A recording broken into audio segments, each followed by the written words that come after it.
I am heavy weapons guy. So I started to play around with the Source Filmmaker software from Valve, She weighs and I ended up doing 150 this. kilograms and fires $200 This means custom that tool I have had cartridges no at progress in 10,000 terms of rounds me per minute. using the Source Filmmaker software. It costs I ended up just trying out how $400,000 to to render fire this properly in weapon. various resolutions such as 1080p and 4K. Then after a while I ended up with the re-render of Meet the Heavy in 4K.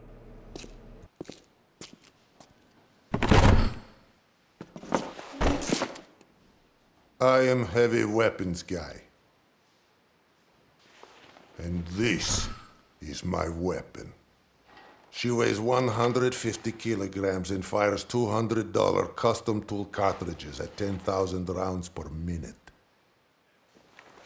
It costs $400,000 to fire this weapon for 12 seconds.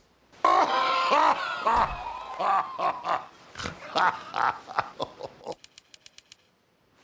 my God, who touched Sasha?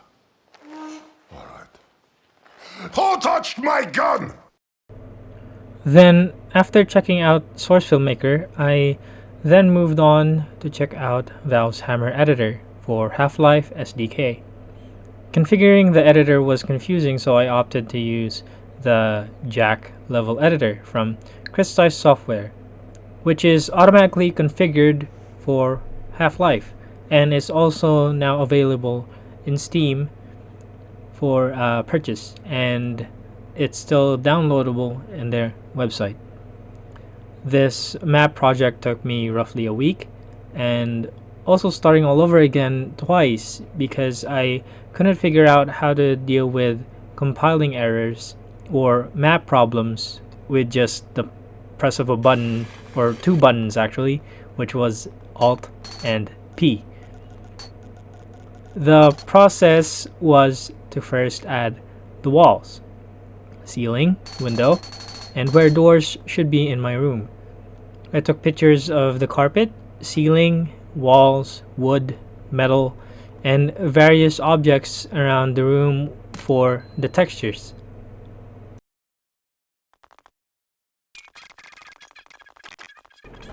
I then added lighting in the room, and then the door for the closet, a bunch of clothes, clothing rack, the bed, a ventilation system, and a mirror.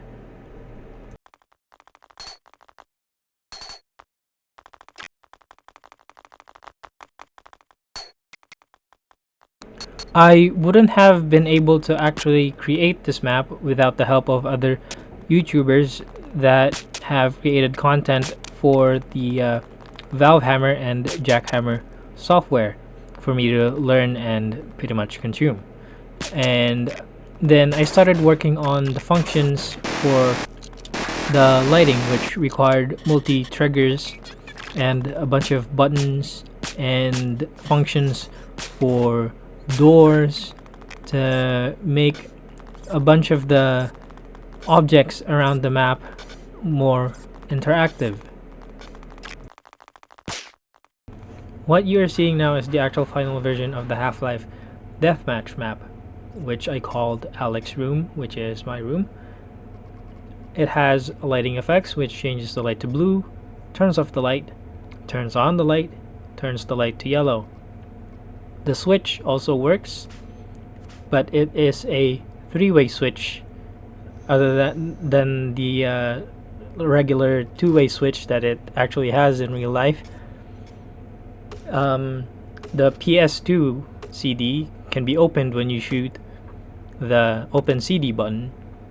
The ventilation system works, goes all the way to the furnace, up above, and to the vent for the heater, or exhaust for the heater.